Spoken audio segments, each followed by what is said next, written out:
Hello, good morning. Welcome to JoyNews Desk. We're coming to you live from our studios in Kokomlimli on DGT because we're free to air on DSTV channel 421 and GoTV channel 125. This morning, National Health Insurance Authority sets up committee to review and assess whether the NHIS can absorb the cost of dialysis after Joy FM's dialysis crisis series details as a Kolebu Teaching Hospital renal unit says it is suffocating under a 4 million Ghana cedis debt. Our CEO says the facility will also need 961,000 Ghana cedis monthly.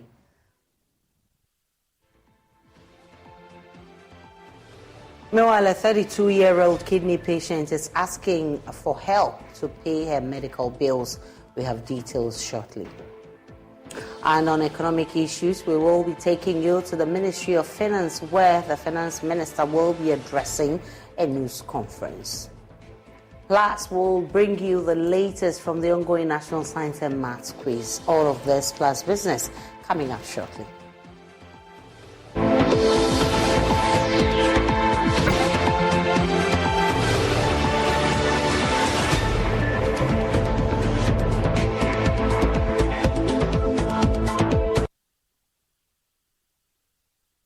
32-year-old Oneida Salam was supposed to be discharged over a month ago at the Upper West Regional Hospital, where she was admitted to the medical ward. She was diagnosed to have kidney disease, prompting medical doctors to refer her to the dialysis center for treatment and later to be discharged due to her unpaid bills, which are pegged around 5,800 Ghana cedis at the time. Obeida is unable to leave the hospital and has piled up additional 4,200 Ghana cedis in the last handful of weeks for dialysis. JoyNews' Upper West Regional correspondent Rafiq Salam, who visited the dialysis center, reports her bills have now risen to a little over 10,000 cedis, and she's calling on government and benevolent organizations to come to her aid for her to offset her bills to enable her go home.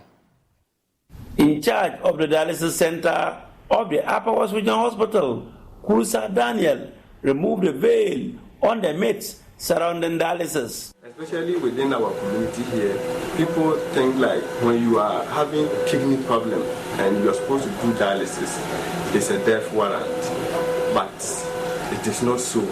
So we are doing our best to actually demystify that perception that the public hold. The dialysis center of the Upper West Regional Hospital was established in November 2022 and has since attended to by dozens of patients. One of them is 32-year-old Ubeida Salam. She cannot exactly state when she had a kidney disease that requires dialysis, except to list the symptoms that force her to come to the hospital for a medical examination. I had swollen legs, bloated stomach, puffy face, and high blood pressure. I have never been to the hospital without the doctors telling me I have high BP. The mother of 3 every week comes to the dialysis center twice for treatment. She is required to pay at least 450 Ghana cedis for each session, an amount that she struggles to pay, considering the petty business that she is in, selling soft drinks and sachet water, carrying them overhead. Her husband is a master craftsman, but barely hard work that can take care of the family, let alone paying for dialysis.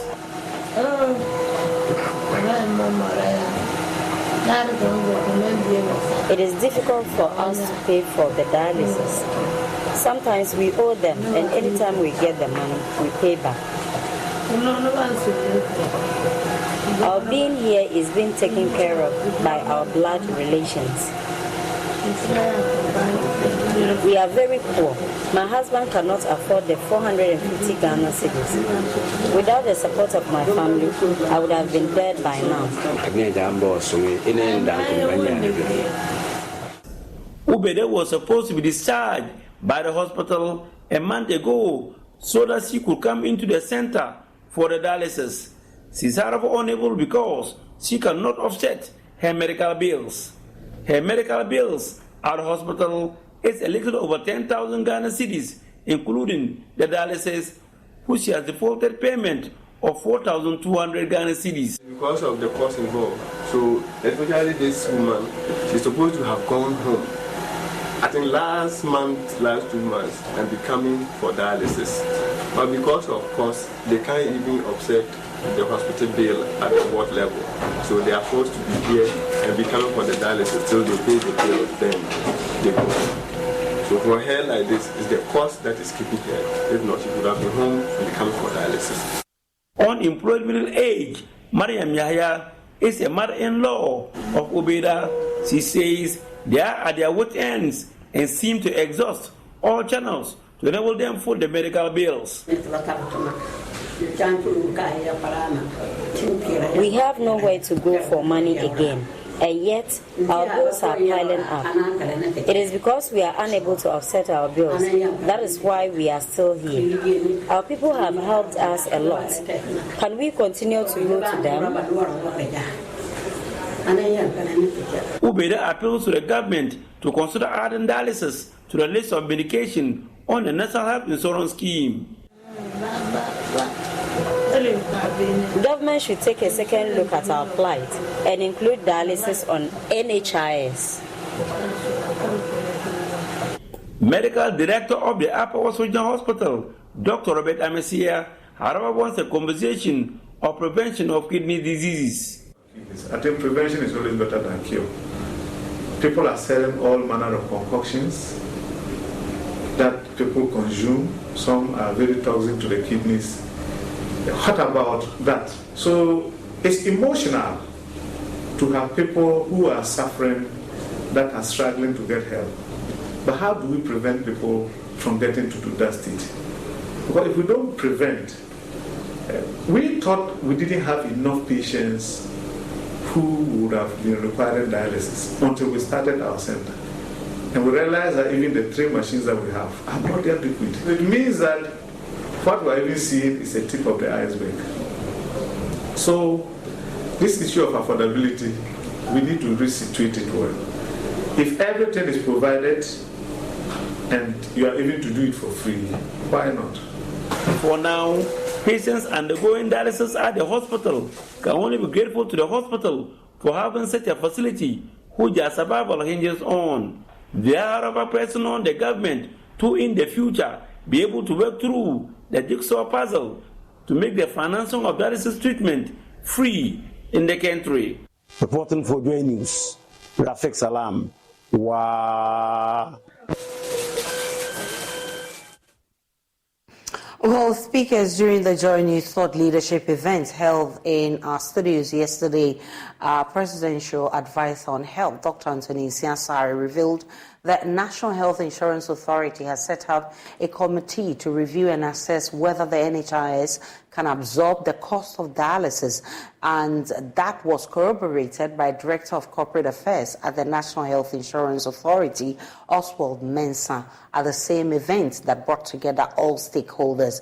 Dr. Anthony Nsiah-Sarri also revealed the process to make kidney transplant available in Ghana is underway, with a document being reviewed for a law to harvest, store, and donate organs. This is a report put together by Maxwell Agbaba. I'm very angry. What's your story? I am very angry. I'm more angrier this morning.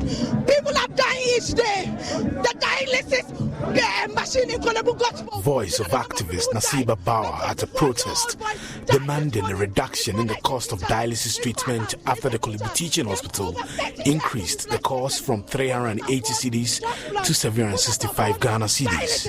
The amount has since been reversed. It triggered the Dialysis Crisis series on JoyNews, highlighting the plight of 54-year-old Georgina Pia, who couldn't afford the cost of dialysis. 15-year-old Priscilla Sante, who died some hours after she was featured in the series, pleading for assistance with her dialysis treatment. Some patients with kidney failure held a press conference and said 14 of their members have died between May and September after the Kolebu Teaching Hospital limited its dialysis treatment to just emergency cases. The hospital said it had run out of consumables. The renal patients who said they were being sponsored were now compelled to pay for dialysis treatment in other facilities. Speaking during the stakeholders event held in the studios of Joy, Chief Executive Officer of the Korle Bu Teaching Hospital, Dr. Opoku Wariampoma, said the decision was taken because the Korle Bu Teaching Hospital renal unit is suffocating under a 4 million Ghana cedis debt. He's unsure when the services will be made available to outpatients. He says the facility will also need 961,000 Ghana cedis monthly to keep the cost of dialysis at 380 Ghana cedis.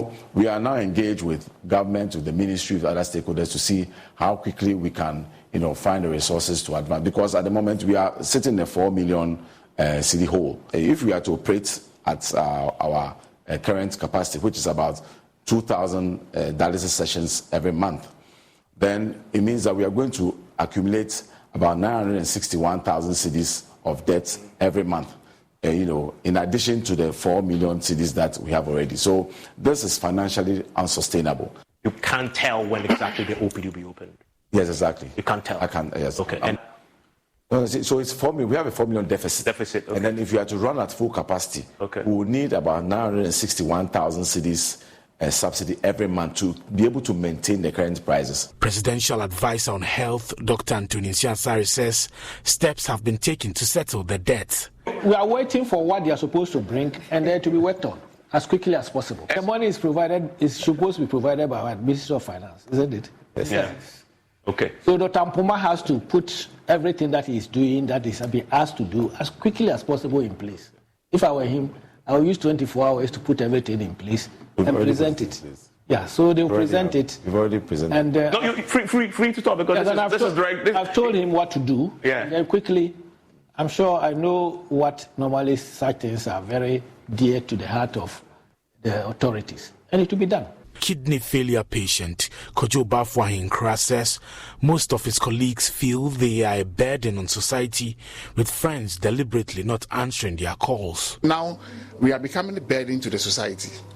You pick a phone, you want to call your friend. He knows you are coming to ask for money, so you will not even pick. Wow. You pick a phone, maybe you want even to say hello, maybe there's an information you are trying to ask him. He will not even answer it. Later on, he will call back and say, oh, child, I saw your call, now this Samuel.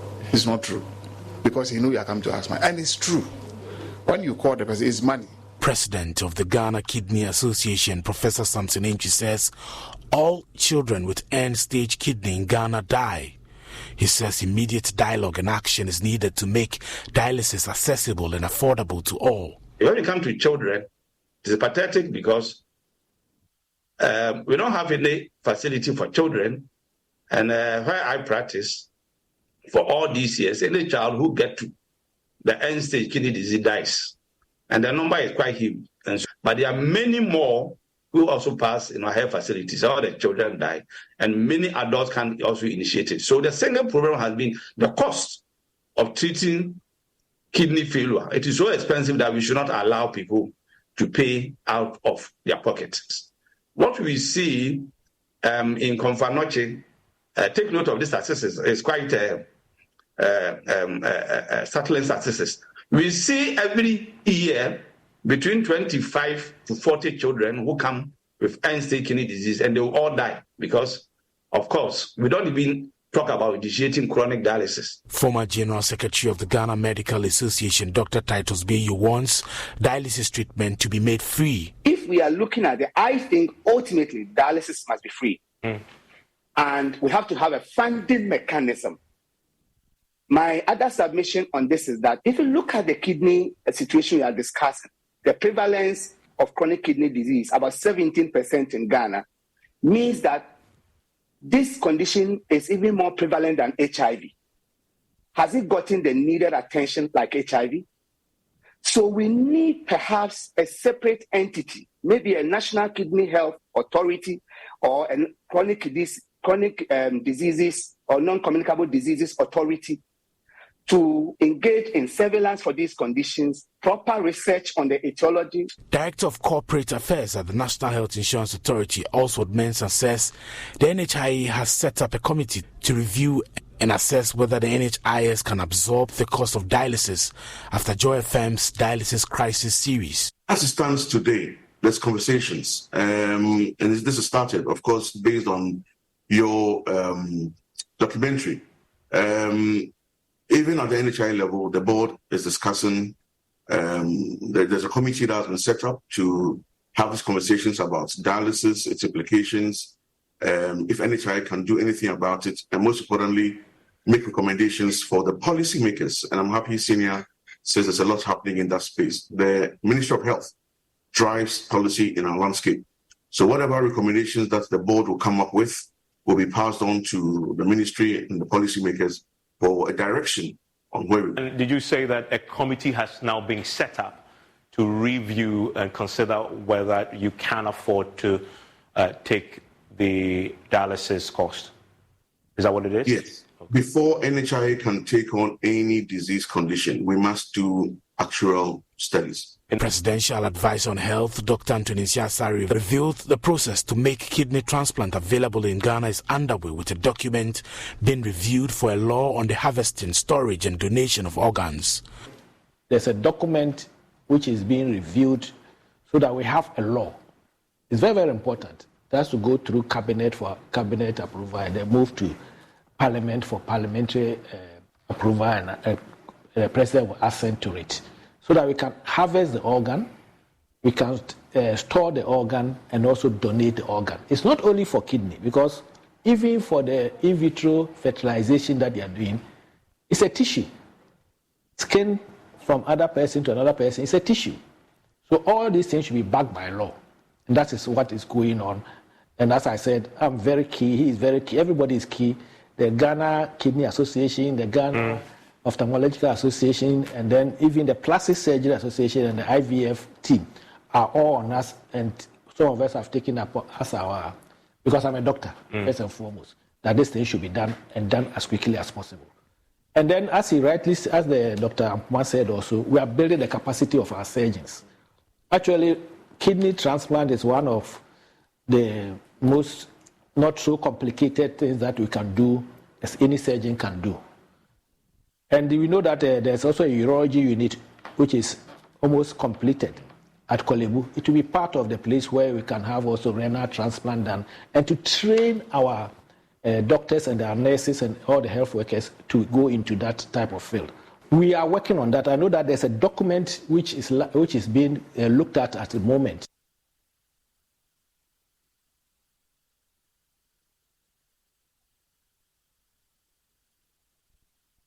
We can now hear from pharmacists and CDD fellow in health, Kwame Asiedu Sapon, and other stakeholders who also brought their expertise to bear in this thought leadership.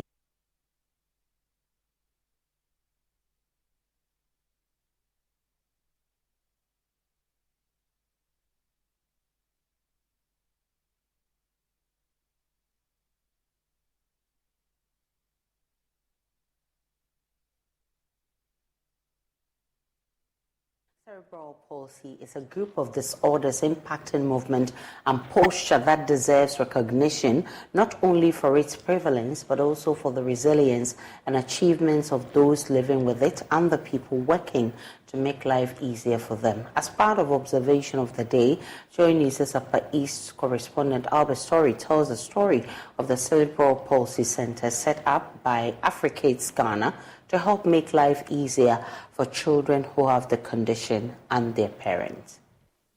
Many years ago, Mba Ayamga here worked as a soothsayer.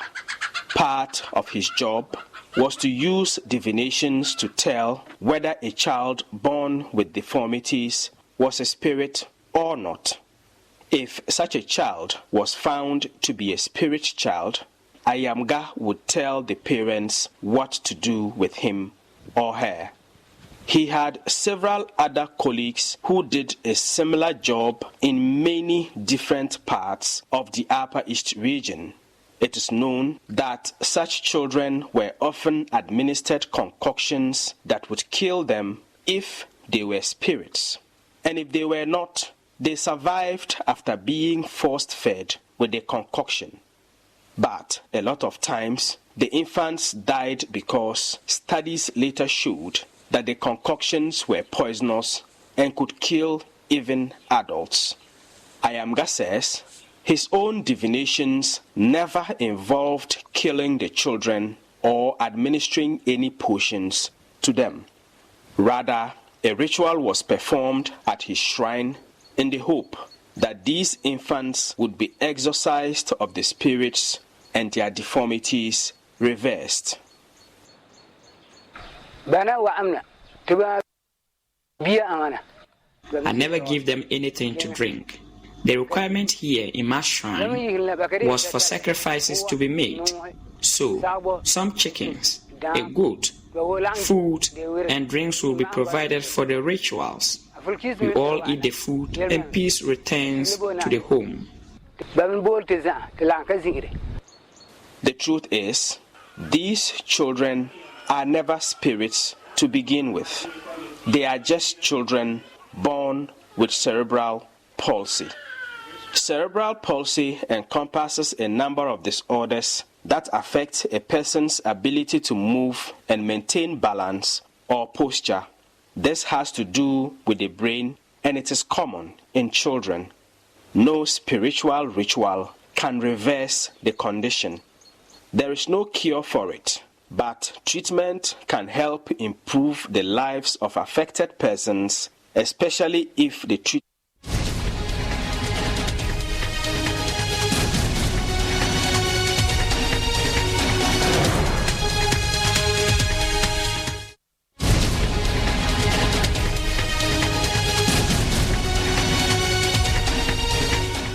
We can now go to the Finance Ministry, where there is a joint press conference to be addressed by the Finance Minister and the Governor of the Bank of Ghana, plus some officials from the IMF.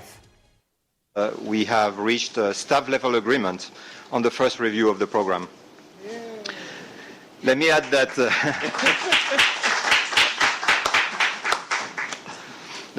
the agreement is subject to the approval of IMF management, and our executive board, once the necessary financing assurances have been received. An agreement with official creditors on the debt treatment in line with program parameters would provide these needed financing assurances. Once our executive board review is completed, Ghana would have access to another $600 million, bringing the total IMF financial support disbursed under the arrangement since May, when the program was approved, to about $1.2 billion. Before you hear from the Honourable Minister, the Governor, and we take your questions, allow me to provide a brief overview of our assessment at the current juncture. First, our assessment is that performance under the program has been very strong and consistent with the authorities' commitments. Specifically, the authorities have adjusted the course of policy making to confront very difficult economic and financial conditions and to ensure a brighter future for all Ghanaians. On the fiscal front, more specifically, the government has adjusted the policy stance to bring about a reduction in deficits and restore the sustainability of public finances. This started with a bold 2023 budget that sought to increase revenues and reduce expenditure. Our assessment is that fiscal performance has been strong, and Ghana is on track to lower the fiscal primary deficit on a commitment basis by about 4 percentage points of GDP this year, so in line with the program objectives. The government has met its non-oil revenue mobilization target at end June, the target under the program. It has also kept spending within the program limits. Importantly, the authorities have significantly expanded social protection programs to help mitigate the impact of the crisis and fiscal adjustment on the most vulnerable. And the government is committed to provide more support in the context of the upcoming budget. The government has also made progress in its debt restructuring strategy, so another big plank underpinning the fund-supported program. And in particular, the government successfully completed its domestic debt restructuring over the summer. Monetary policy has been appropriately tightened. Wide-ranging reforms are being implemented to bolster domestic revenues, improve spending efficiency, strengthen public financial management, strengthen debt management, enhance transparency, and tackle financial challenges in the energy and cocoa sector. The authority's economic reforms also include measures to ensure financial stability and also to make the environment more conducive to private sector investment and job creation. Now, not all the challenges are going to be solved overnight, and there is still a lot of work ahead. But what makes us very optimistic is that these actions are already generating positive results. Growth in 2023 has proven more resilient than what we were initially envisaging. Inflation has declined. The fiscal and external positions have improved. International reserves are increasing again, and exchange rate volatility has significantly reduced. Let me stop here. I'll be happy to take questions, but before I turn to the Honourable Minister, I would like to thank him and Bank of Ghana Governor Addison and their teams, as well as representatives from various government agencies and as well as non-governmental stakeholders we have met over the course of the mission, frankly, over the past year for very open and constructive engagement. Thank you. Thank you, Stefan. And that is a view of the fund at the end of the first review. I'm sure our colleagues will have some questions later to interrogate some of the points that you have made. But I want to go to the Governor, Dr. Ernest Addison, for some remarks. Before I come to you, Ken. Governor. Okay. Thank you very much, Honorable Minister of Information, Honorable Finance Minister, Ken Ofori-Atta, the IMF Mission Chief, Stefan Rude, distinguished directors of the Ministry of Finance and the Bank of Ghana, members of the media, ladies and gentlemen. Let me first start by thanking the entire IMF team for the constructive engagement during the past 2 weeks on all issues bordering on fiscal policy, monetary policy, and structural reforms. Indeed, it has been a very comprehensive and collaborative work between the government side and the IMF. And this has made the 2-week mission very successful and fruitful, leading to the staff-level agreement today.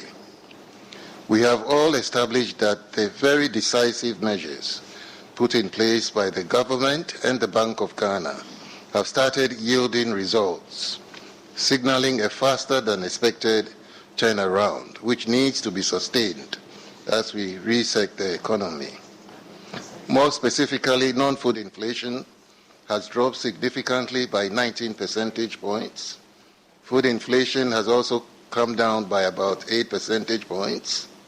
Core inflation, which measures underlying inflation, is also decelerating at a fast pace. From the beginning of the year to date, the Bank of Ghana has built reserves of about $650 million instead of the programmed drawdown of $98 million. And this has been boosted by the innovative Gold for Reserves program. And as a result, we have seen relative stability in the exchange rate, depreciating by only 2.5% between February and now. It is therefore very important to sustain this strong performance and consolidate the gains we are seeing. Looking ahead, the Bank of Ghana will continue to maintain a tight monetary policy stance until it is confident that inflation is firmly anchored and aligned with the disinflation path agreed in the program. There would be challenges and difficulties as we work towards sustaining these gains, but we remain focused and committed to the reforms and prudent policies to ensure the full benefits of this program are achieved. I thank you very much. Governor, thank you for the remarks. And now I would move to the Honourable Minister responsible for Finance, the Honourable Ken Ofori-Atta. Thank you very much, Kojo, and Really good morning to you all. Kojo, thanks for being here with us. Governor and the deputies, great Stefan and the team. Thank you very much. And certainly, if I have my own powers, I'll ask us to clap for the technical staff of the bank and the ministry and the team.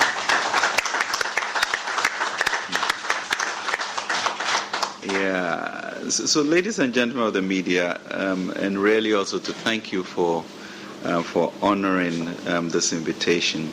The program, as you know, started on 17th May 2023 and approved then a 36-month IMF program under the ECF, which was $3 billion. And really to also thank the fund staff, Bank of Ghana, for negotiating sort of 3 times our quota.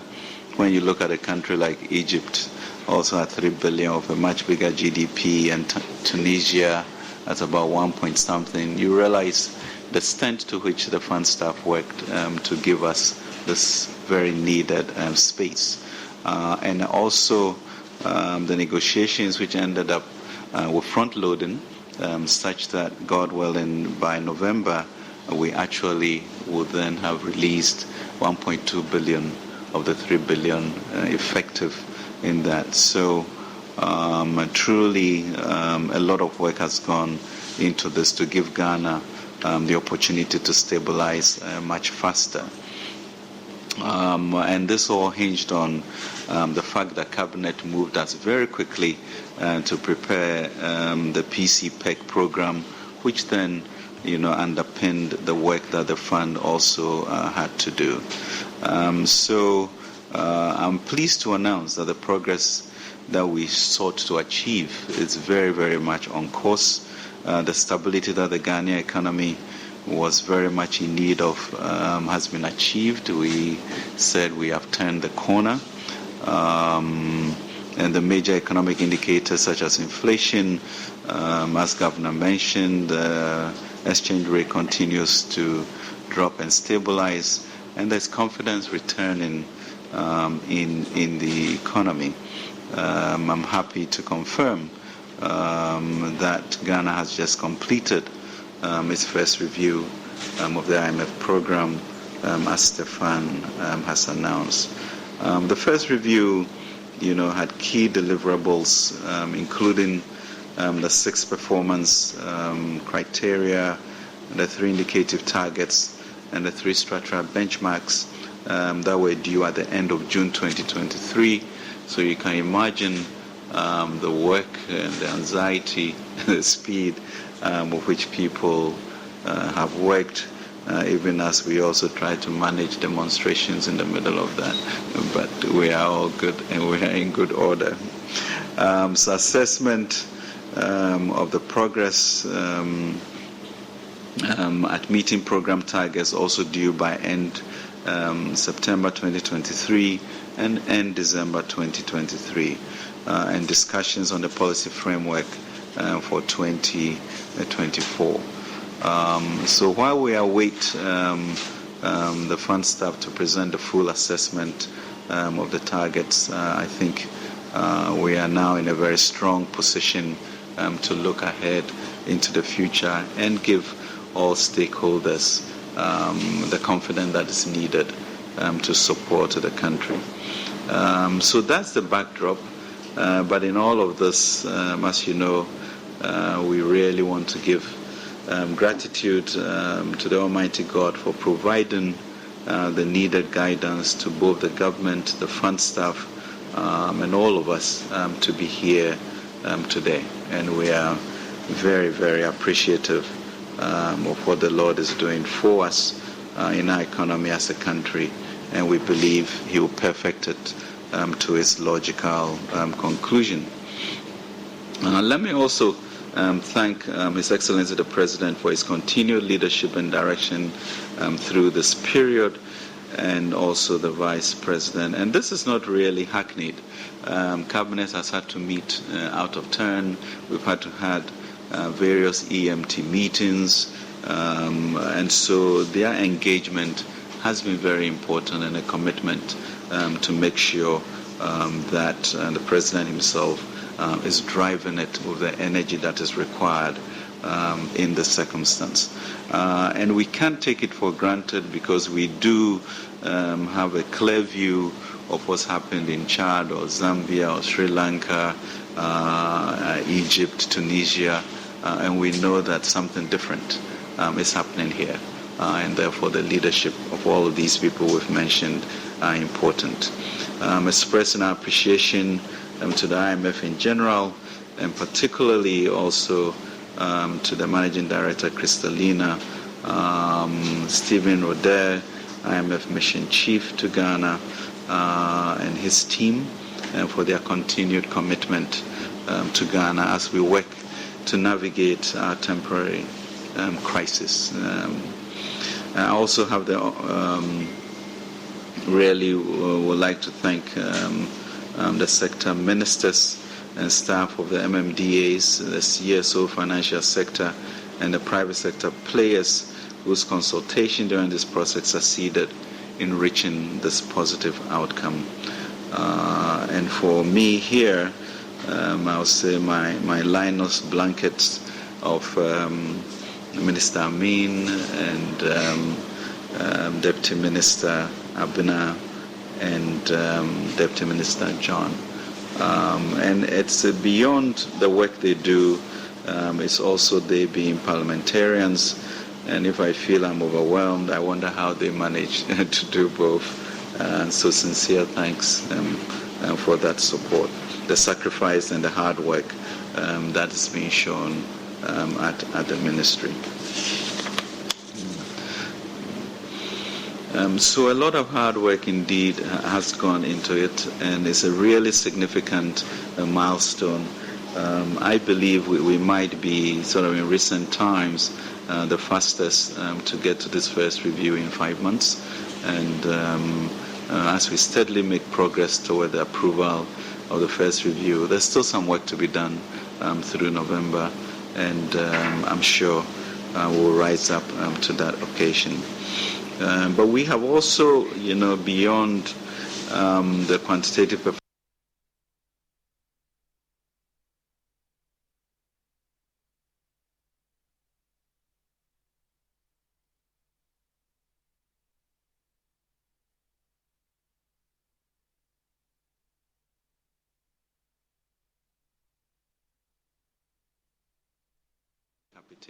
etc., are truly anchored and are indexed to make sure that their lot does not get worse.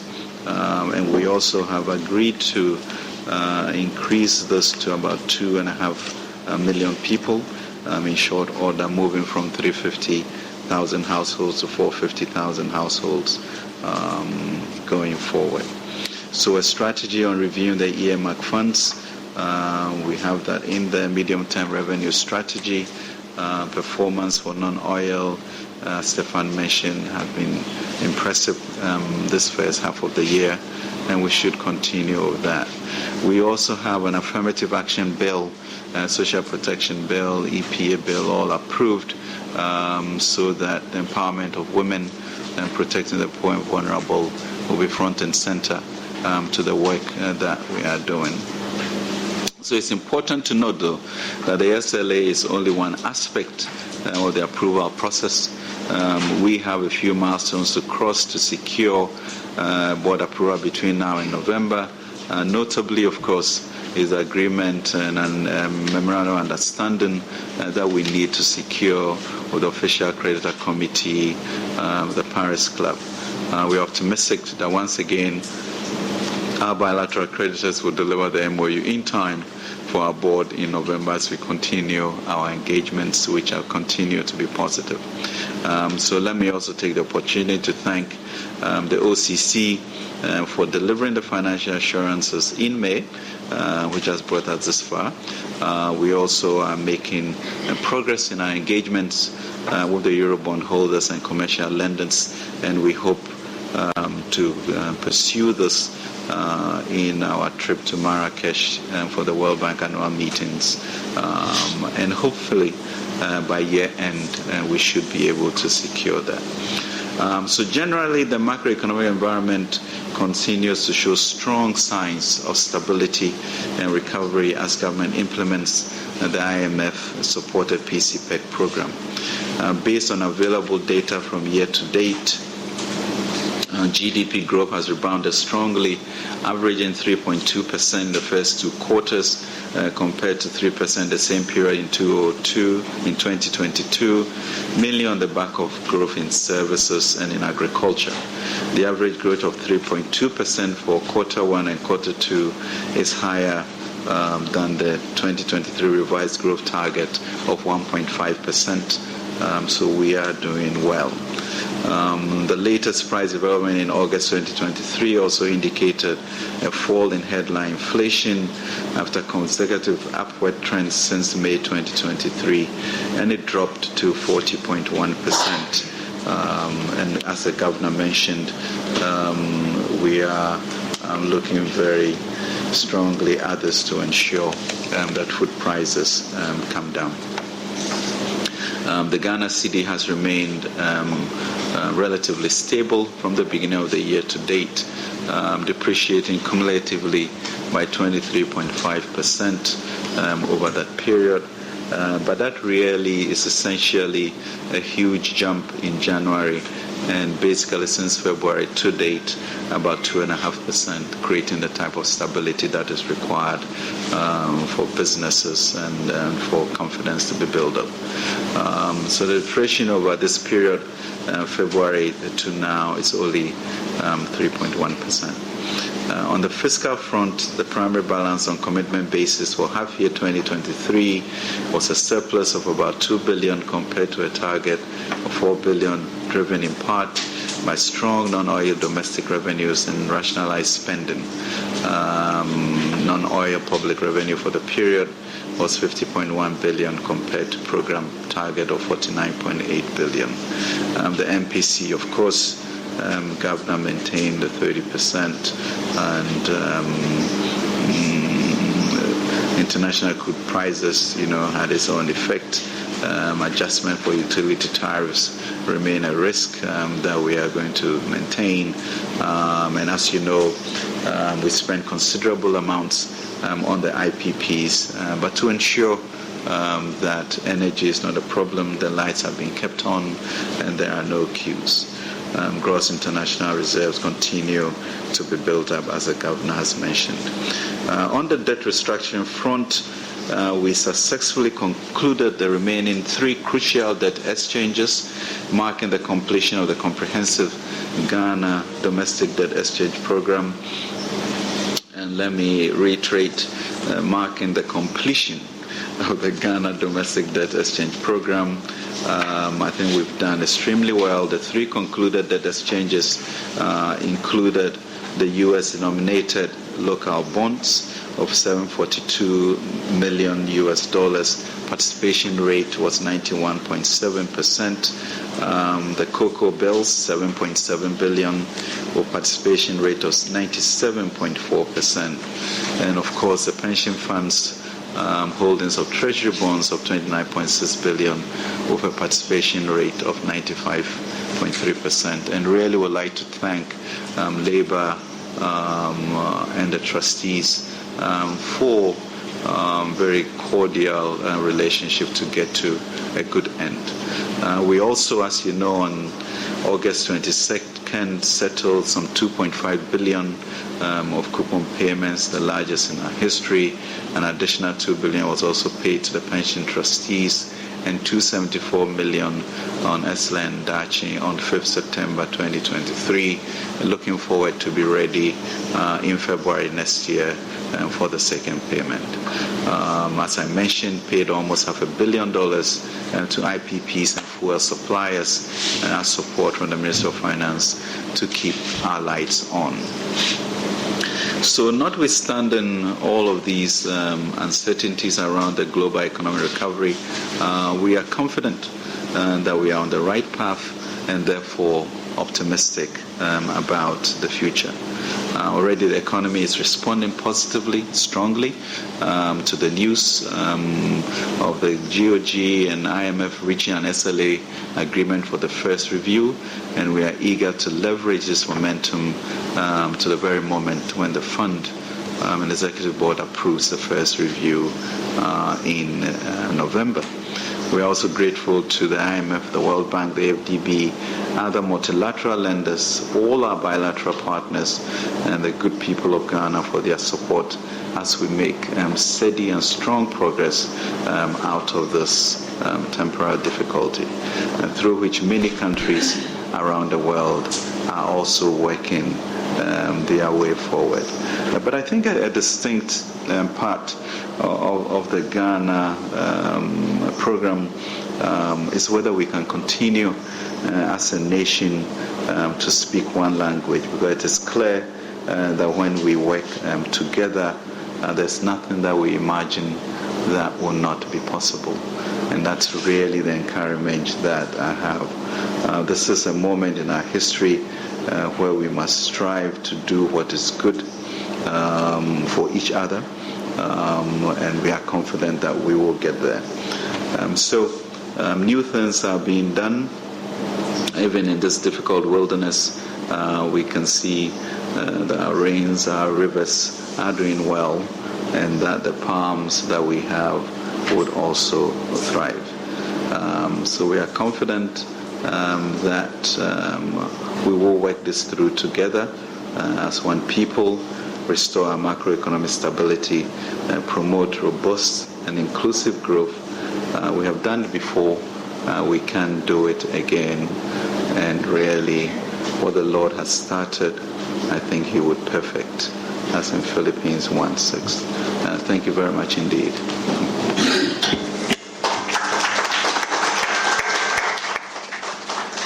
Honourable Minister, thank you for your remarks. Colleagues, I'm going to come to you for some questions just to put our conversation in perspective. Between the fund and the finance ministry about two sets of issues, and I'm reading from the fund's statement, part of which were also amplified by Stefan. One says that there's been strong policy and reform commitment under the program and it is bearing fruit. Two, that the signs of economic stabilization are emerging. Three, that the growth already happening in 2023 is proving more resilient than initially envisaged. And four, that the fiscal and external positions have improved. Also makes a fifth point that there is exchange rate stability that you are observing there. You find a lot of them in the minister's submissions as well. And then minister also outlines the fact that the criteria that was set out for this first review, we have performed on that criteria very, very strongly. Net international reserves, primary balance, the ceiling on non-concessional borrowing, zero central bank financing, and zero collateralization, as well as the indicative targets, non-oil public revenue, social protection spending, and non-accumulation of payables on net basis. And then the structural benchmarks, we're also doing very well there. And in addition to that, the cocoa board turnaround strategy. Governor also mentions that while food inflation, etc., may be coming down, the bank has also got their eye on the inflation targeting, and if they have to continue with very tight policies to help out, they won't be afraid to do so. It's in this context that we are going to take our questions on these matters that we have discussed. So please give me a wave. I'll send a microphone to you. Just introduce yourself, and then I'll take your questions on the matters that we've been discussing. 1, 2. So Oye George. 3, 4. So we have our first 4. Oye George, number 3, and then number 4. Duke, is that you? Okay.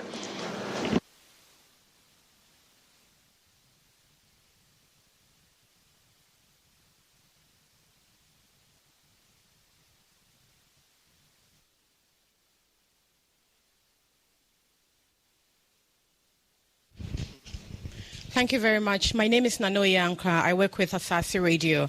Honorable Minister, with the indicatives that you have presented, looking positive, as well as the mission chief, can you please give us in plain or simple terms how Ghanaians have benefited from the first tranche that came in?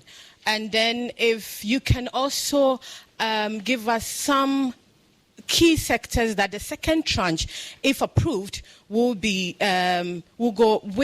second tranche go into? Then my second question is to the mission chief. With the indicators that you have presented, are you going to review, is the fund going to review the Ghana's growth rate from the current 1.5%? Thank you.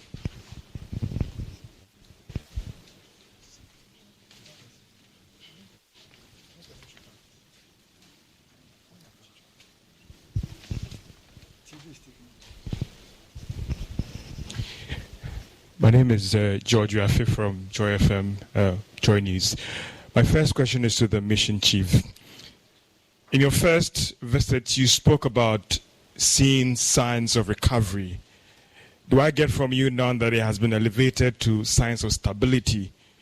Because there were concerns about whether indeed there are signs of recovery or not. And when it comes to the fund, what are some of the basic benchmarks that you look and review in the economy when indeed it's recovering or it's stabilizing? If you can help me out, I'll be grateful. Again, embarking on a fiscal consolidation program comes with its own shocks. Apart from the LEAP program, what other things are you impressing on government to minimize the expected shocks that this program will come with? There is review of tariffs, there have been complaints, there have been concerns about road projects delayed and all the rest. It has impact on the society. LEAP might be just a minute section of the society. What else are you advising government to do to ensure that this progress that we are making, whilst we are seeing growth, there are some who make an argument about jobless growth. What is being done in that space? Also to the Minister of Finance as well, I want to find out from you, what progress are we making in terms of the engagement with the external creditors? Are we making some significant progress? Some will say that going into an election year will be our biggest test, having a fund program and an election year. What sort of assurance are you giving to us in terms of still being prudent with the expenditure, value for money going into an election year? Thank you.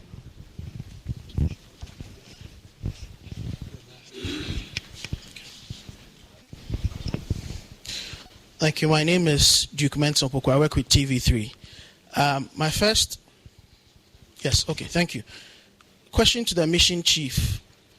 Ghana is not the only country in Africa currently under going an IMF program. If you do have the figures and you have the information, kindly share with us how favorably we are doing in comparison to other comparative African nations that are going through an IMF program. And then secondly, to the minister, taking off from where George left off in relation to our external creditors, from what the mission chief has said and from what we've read, it looks like a very key benchmark. Do we have a firm plan in place to reach that MOU with our external creditors? And will this have any impact on our economy? We've seen the impact of the DDEP and all the concerns. This benchmark that we have to meet in relation to external creditors, do we have a firm plan? And what likely impact would it have on our economy? Thank you. Hello. I'm Maxwell Adumbile, Reuters. Quick one on the issue of external creditors. I want to be clear. Is there a condition precedent to the approval, the final approval by the executive board? Do we need to get an MOU with bilateral creditors for the executive board to be able to approve this review? Is that the same with the Eurobond holders? If not, what is the arrangement? And if we require that, is this similar to what is happening with Zambia? Then the issue of Afrexim loan and then the cut-off dates with the Eurobond holders. What is the status now? What is the agreement? What's the funds thinking about Afrexim's loan? And then on the DSA. Can you take the Afrexim question again? Are we going to add Afrexim to the debt treatment process or not? Which of the Afrexim the $750 facilities that we took last year? Okay. $750 million. Okay. Okay. On the issue of DSA, as you've said, both sides have said, the situation has changed significantly. Exchange rate has improved, inflation has improved. These have an impact on the debt that we are using to discuss with both the OCC and then the Eurobond holders. Are we likely to see a revision of the DSA to capture the current situation? Thank you. Thank you very much. So, Stefan, you're very popular in Ghana now. There are some of the questions that come to you. I don't think I have to go over them. So maybe you take it and then I'll go to Minister. Thank you, Minister, and thank you, everyone. So I'll take a few of these questions. I think there was a question, first of all, about the growth rates.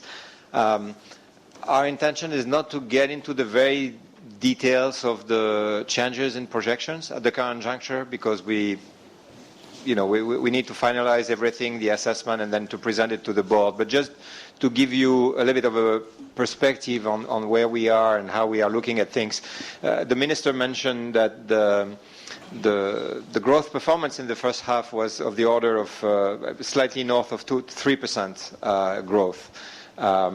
And what we had in terms of projection for the year as a whole was 1.5%. So that gives you an idea of the difference in terms of what is actually happening on the ground and what the assumptions of the program were. And so, yes, we will revise growth up for this year, but I will come up with details and the exact number later in the future. George's questions about recovery versus stability. I think on recovery, really, the question is similar to that about, the one that I just answered about growth, really. What we are seeing in terms of growth dynamics is better than what we were anticipating. I think this is really very good news. On the stability front, I would say this is the same. Inflation is coming down. International reserves of the central bank are going up, which is also very important to bolster confidence. And so we also have the adjustment, the fiscal position. The Minister mentioned the numbers for end June that are much better also than the targets. The external position in general is stronger. The currency has become much less volatile than what Ghana has experienced at the end of last year, where it was a very, very challenging situation. So clearly there is a turnaround, there is an improvement, and signs of macroeconomic stability are now emerging. Again, this is not the end of the road. I mean, inflation is 40%. We want to see, everyone in this room wants to see it much lower, but certainly. We are coming from a position where inflation was at 54% at the end of last year. And so the traveling direction is certainly the right one, and things are improving. A question about the LEAP program, but I think it's really a question of more generally about social interventions. And yes, social interventions and social policies are very important for the government and for the program. And the LEAP is a key focus, but you will remember that in the program we have a target, a floor on social spending, and so the goal is really to make sure that the adjustment of the budgetary position is not done at the cost of or by raising costs for the most vulnerable in the society, and that target covers not just the LEAP, which is a very important, very effective and very well-targeted program, but also for a few other social programs, including, for example, the school feeding program, which you will remember, the benefits of which you will remember were doubled in the context of the 2023 budget. And so we are looking together with the government at all of these important programs, and they are covered under the indicative target of the ECF. But generally speaking, I think it's not just about that target. It's also more broadly about interventions in the health and in the education sector. Also, not everything is included and covered in the program, but there's also lots of the government is also making significant efforts in these sectors, and I think we have to acknowledge that as well.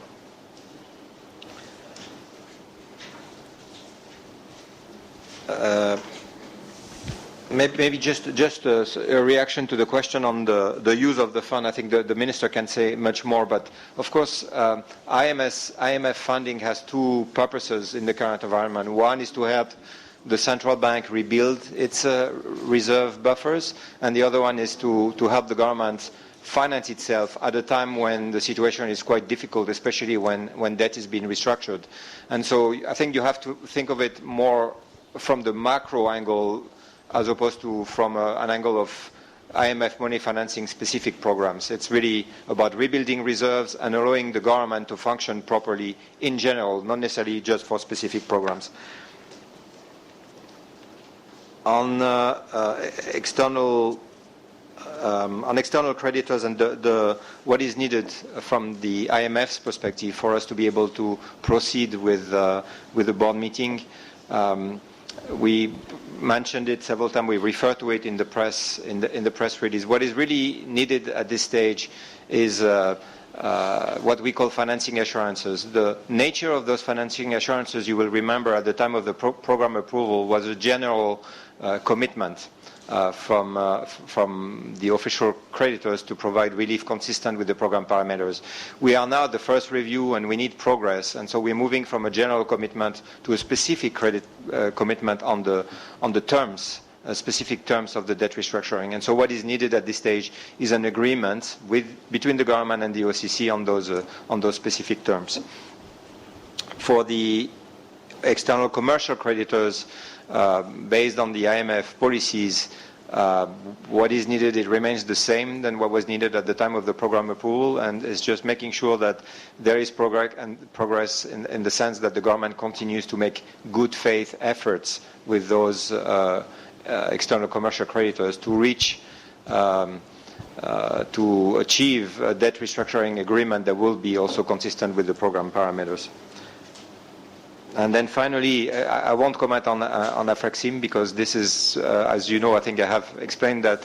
I explained that several times. The role of the IMF is not to tell the government how to restructure the debt, but just to make sure that the debt restructuring strategy is consistent at the macro level with the program. But it is very much a sovereign decision to decide which part of the debt is included in the perimeter of the debt restructuring and how that debt will be restructured. So I won't comment on this. On the DSA itself, indeed, at each review, and this is the case systematically for all IMF-supported programs, the DSA, the numbers will be revised as we revise the macroeconomic framework. That means growth, inflation, exchange rate. All of these will be changed slightly to reflect the reality on the ground, and so the debt stability analysis will also reflect that revised macroeconomic framework. I'm going to stop here. Thank you very much, Stefan. Great questions and for the conversation, and thank you very much for that.